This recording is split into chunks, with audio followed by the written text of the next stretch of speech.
सबसे बड़ा डाउट कि सबसे बड़ा सब्जेक्ट कैसे होगा एक दिन में रिवाइज, तो यहाँ पे मैं लेके आई हूँ पूरा का पूरा टाइम टेबल कि आप किस तरह से एक दिन में पूरे के पूरे इनकम टैक्स को रिवाइज कर सकते हो, जिसमें से कुछ आप करोगे कुछ हम करेंगे। तो मैं सीए कंचन गुप्ता आपको बताने वाली एक बेहतरीन स्ट्रेटजी, ध्यान दो आप सब। आपका पेपर खत्म हो जाएगा 12:15 बजे तक, 2 बजे तक आप घर पे आ जाओगे। 2 बजे से 7 बजे तक आपको ये सभी चैप्टर्स को रिवाइज करना है। ये चैप्टर्स वो चैप्टर्स हैं जिसमें से श्योर क्वेश्चंस आना है और डेफिनेटली यहाँ पे टाइम लगता है। तो सबसे पहले आप पीजीबीपी रिवाइज करो 1 घंटे में, कैपिटल गेन भी 1 घंटा आराम से ले लेगा, सैलरी भी 1 घंटा आराम से ले लेगा, हाउस प्रॉपर्टी आपको 30 मिनट में ही रिवाइज करना पड़ेगा, income from other sources 30 minute लगा के रिवाइज कर लो, clubbing and set off carry forward 30 minute लगा के रिवाइज कर लो, डिडक्शन चैप्टर इसके साथ में रिटर्न चैप्टर को भी 30 मिनट लगा के रिवाइज कर लो।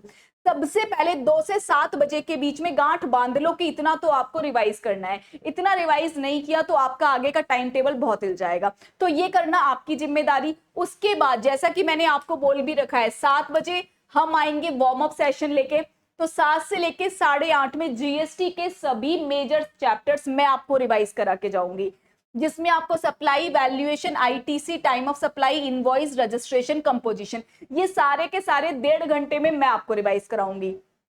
उसके बाद बेटा यहां से आधे घंटे में आप खाना वगैरह खाओगे, तो 9 बजे से लेके 11 बजे तक में आपके जो भी यहाँ पे चैप्टर छूट गए हैं छोटे छोटे, जो कि इनकम टैक्स से रिलेटेड होंगे, जो कि जीएसटी से रिलेटेड होंगे, जैसे कि टीडीएस को एक बार देखना आपको चाहिए, रिटर्न फाइलिंग अपन वहां पे ऑलरेडी कर चुके हैं, एक बार आपको मैट एएमटी को भी देखना पड़ेगा, और यहाँ पे रिफंड को एक बार देखना पड़ेगा, प्लेस ऑफ सप्लाई को एक बार देखना पड़ेगा। तो जितने भी छोटे छोटे चैप्टर छूट गए हैं ये बहुत ज्यादा इंपॉर्टेंट नहीं है। अगर आपका माइंड थक भी गया होगा तो आप यहाँ पे इन चैप्टर के साथ थोड़ा सा रिस्क ले सकते हो, मतलब कि थके माइंड से भी इसको रिवाइज कर सकते हो।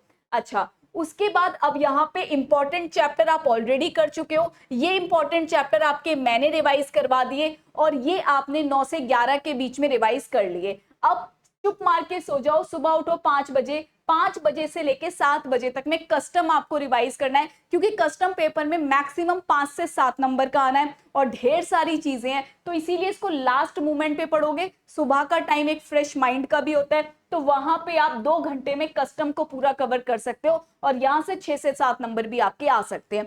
तो इस तरह से अगर चलोगे तो बेटा मार्क कर लेना कि आप इनकम टैक्स को पूरा रिवाइज कर लोगे। लेकिन यहाँ पे कोई भी थोड़ी सी भी छेड़छाड़ आपने कर दी ना, फिर एक दिन में इनकम टैक्स रिवाइज हो पाना बहुत मुश्किल हो जाता है।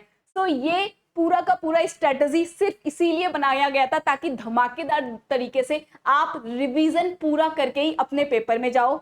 कुछ रिवीजन आप करोगे, कुछ रिवीजन हम करेंगे। मिलते हैं वार्म अप सेशन को, जो कि होगा एग्जाम से जस्ट एक दिन पहले वाली रात को। Bye bye, take care, God bless you all.